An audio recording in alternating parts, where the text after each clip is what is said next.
Selamat malam, Bapak, Ibu, Saudara-saudari yang dikasihi Tuhan kita Yesus Kristus. Terimalah salam dari HKBP Kernolong, HKBP tertua di Pulau Jawa. Sebelum memasuki peraduan malam, sejenak kita mendengarkan firman Tuhan. Marilah kita mempersiapkan diri, kita berdoa. Ya Allah Bapa, kami bersyukur karena Engkau telah memelihara hidup kami dan memberkati kami bekerja sepanjang hari ini. Saat ini kami mau merenungkan firman-Mu. Kami mohon kuasa Roh Kudus yang memampukan kami memahami firman-Mu dan mempedomaninya dalam hidup kami. Dalam nama Yesus kami berdoa. Amin.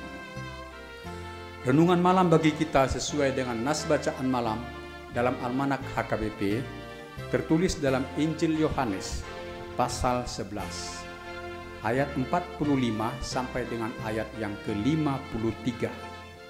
Sebagai ayat pembimbing renungan yaitu ayat 47 dan ayat 53. Beginilah firman Tuhan. Lalu imam-imam kepala dan orang-orang Farisi memanggil mahkamah agama untuk berkumpul, dan mereka berkata, "Apa yang harus kita perbuat? Sebab orang itu membuat banyak mujizat." Mulai dari hari itu mereka sepakat untuk membunuh dia. Tema renungan kita adalah jahatnya kedengkian. Sahabat renungan malam Salum. Pada nas terdahulu yaitu ayat 17 hingga ayat yang ke-44 dijelaskan bahwa Yesus bersama dengan murid-muridnya datang ke Betania, dan tujuan kedatangan Yesus adalah untuk membangkitkan Lazarus dari kematian. Maria dan Marta berlari menyongsong Yesus ke gerbang kampung Betania, dan sejumlah warga Betania juga ikut bersama dengan mereka. Yesus sangat sedih dan kasihan melihat Maria dan Marta yang dirundung duka yang mendalam atas kematian Lazarus, saudara mereka itu. Karena Yesus meminta agar kuburan Lazarus ditunjukkan, maka Maria dan Marta serta warga Betania mengajak Yesus dan murid-muridnya menuju lokasi kuburan Lazarus. Ketika Yesus menyuruh beberapa orang untuk mengangkat batu penutup lubang kubur Lazarus, Marta berkata, "Tuhan, ia sudah berbau, sebab sudah 4 hari dia mati." Yesus tahu kalau Lazarus telah 4 hari mati. Sebab sebelum berangkat ke Betania, Yesus telah berkata kepada murid-muridnya, "Mari kita ke Betania. Lazarus saudara kita sudah tertidur, tetapi aku pergi ke sana untuk membangunkan dia." Setelah batu penutup kubur itu diangkat, Yesus memanggil Lazarus. Ia berkata, "Lazarus, marilah keluar." Lazarus yang tadinya mati itu bangkit dan keluar dari kuburnya. Ia sudah hidup kembali. Kaki dan tangannya masih terikat kain kafan, dan mukanya tertutup kain peluh. Yesus menyuruh orang-orang untuk membuka kain kafan dan kain peluh itu. Lazarus sudah hidup kembali. Bau kematian tidak ada padanya. Ini satu mujizat yang sangat besar, dan orang-orang yang menyaksikan mujizat itu menjadi percaya kepada Yesus. Maria dan Marta sangat bersukacita. Mujizat kebangkitan Lazarus semakin meneguhkan iman mereka kepada Yesus. Sahabat renungan malam Salum. Tetapi ada juga dari antara orang yang menyaksikan kebangkitan Lazarus itu yang segera pergi menceritakan mujizat itu kepada orang-orang Farisi. Barangkali si pelapor itu adalah kaki tangan atau mata-mata dari orang Farisi untuk memata-matai pelayanan-pelayanan dan pengajaran-pengajaran Yesus. Mendengar laporan saksi mata itu, lalu para imam-imam kepala dan orang-orang Farisi memanggil Mahkamah Agama Yahudi untuk berkumpul, mengadakan rapat mendadak untuk membahas satu topik yang hangat bagi mereka, yaitu semakin banyak dan semakin hebatnya mujizat yang diperbuat Yesus dan semakin bertambah banyak orang Yahudi yang percaya kepada Yesus. Mereka pun saling bertanya, apa yang harus kita perbuat terhadap Yesus? Maka dalam rapat itu tercetuslah ungkapan nafsu kejahatan yang luar biasa bahwa mereka harus membunuh Yesus. Semua itu adalah untuk menghentikan Yesus. Memang Yesus telah dinubuatkan oleh nabi-nabi akan menanggung sengsara dan mati untuk menyelamatkan umat manusia. Tetapi semua peserta rapat Mahkamah Agama Yahudi itu pada saat mereka mengadakan rapat dipenuhi nafsu amarah dan kebencian terhadap Yesus, di mana Yesus melayani jemaat Yahudi dengan penuh kasih. Dan rapat Mahkamah Agama Yahudi itu memutuskan untuk membunuh Yesus. Bagi mereka tinggal mencari cara dan kapan waktu yang tepat untuk melaksanakan niat mereka. Mengapa para imam kepala dan orang-orang Farisi dalam nafsu kemarahan sepakat untuk membunuh Yesus?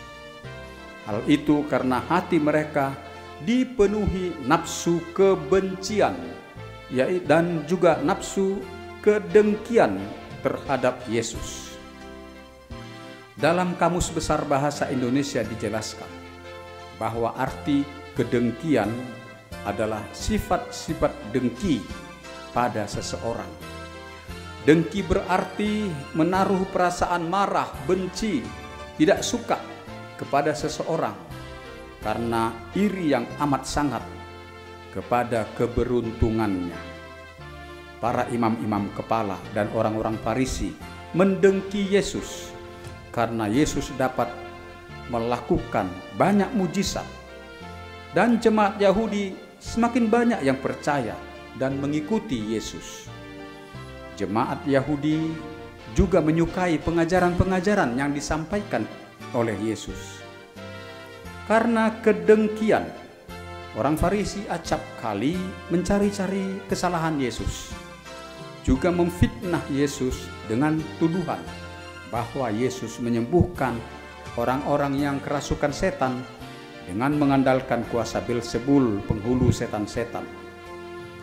Dan dalam rapat Mahkamah Agama ini, karena kedengkian, mereka memutuskan harus membunuh Yesus. Sahabat Renungan Malam Salum, sifat kedengkian adalah benih-benih dosa yang disemaikan iblis di hati manusia bersama dengan benih iri hati. Dan kedengkian, iri hati itu merupakan senjata yang ampuh bagi iblis untuk menghancurkan hidup umat manusia. Tidak ada hal yang baik yang ingin dilakukan seorang pendengki terhadap orang yang didengkinya. Yang ingin dilakukan si pendengki adalah berbuat jahat, memusuhi, menyusahkan, mencelakakan, bahkan hingga bermaksud akan membunuh orang yang didengkiinya. Telah banyak peristiwa yang terjadi karena seseorang dengki terhadap seseorang yang berhasil dalam usaha, berhasil berprestasi dalam pekerjaan, juga yang bahagia dalam keluarganya. Si pendengki itu melakukan perbuatan jahat untuk menyusahkan, menghancurkan, bahkan hingga membunuh orang yang didengkinya itu. Marilah kita mewaspadai tipu daya iblis. Janganlah benih kedengkian itu tersemai di hati kita. Janganlah kita membiarkan diri kita dipakai oleh iblis untuk melakukan kejahatan terhadap orang di sekitar kita. Kita harus membuang sifat kedengkian dari hati kita. Kita harus bersikap takut akan Tuhan dan memupuk kasih terhadap sesama, agar dengan kekuatan kasih itu kita dapat bersama-sama bersukacita dengan teman kita yang bersukacita, yang berhasil dan beruntung dalam usaha atau pekerjaannya. Kita pasti mewarisi berkat dan keselamatan dari Tuhan Allah jika kita hidup dalam buah iman, berbuat kasih dan kedamaian kepada sesama. Demikianlah renungan bagi kita malam hari ini. Marilah kita berdoa. Terima kasih ya Allah Bapa, kami telah mendengarkan firman-Mu. Kami mohon kuasa Roh Kudus yang memampukan kami untuk menghayati dan melakukan firman-Mu, agar kami membuang sifat kedengkian dan iri hati. Tetapi kami harus membina kasih dan kedamaian kepada sesama. Ya Allah Bapa yang Maha Pengasih, berkatilah jemaat-Mu yang sakit, yang dirawat di rumah sakit atau yang dirawat di rumah, agar mereka beroleh pertambahan kesehatan untuk kesembuhan mereka. Berkati dan lindungi juga semua pelayan-pelayan kesehatan di rumah sakit dan di klinik-klinik, agar mereka juga sehat dalam menjalankan pelayanan kesehatan. Berilah penghiburan bagi orang-orang yang berduka. Engkau melepaskan mereka dari kesesakan dan kesedihan mereka. Anugerahkan sukacita bagi mereka. Berkati anak-anak yang bersekolah, agar mereka tekun belajar dan berprestasi yang baik untuk masa depan mereka. Berkatilah tiap-tiap keluarga dalam rukun dan damai. Allah Bapa Tuhan kami, dalam istirahat kami sepanjang malam hari ini, peliharalah kami. Engkau menjauhkan mara bahaya dari kami ya Tuhan. Bangunkan kami esok pagi, dan berkati kami melaksanakan tugas-tugas kami. Terpujilah Engkau ya Tuhan, kasihanilah kami, dengarkanlah doa kami dalam nama Yesus Kristus Juru Selamat kami. Amin. Anugerah Tuhan kita Yesus Kristus, kasih setia Allah Bapa, dan persekutuan dengan Roh Kudus yang memelihara hidup kita selama-lamanya. Amin.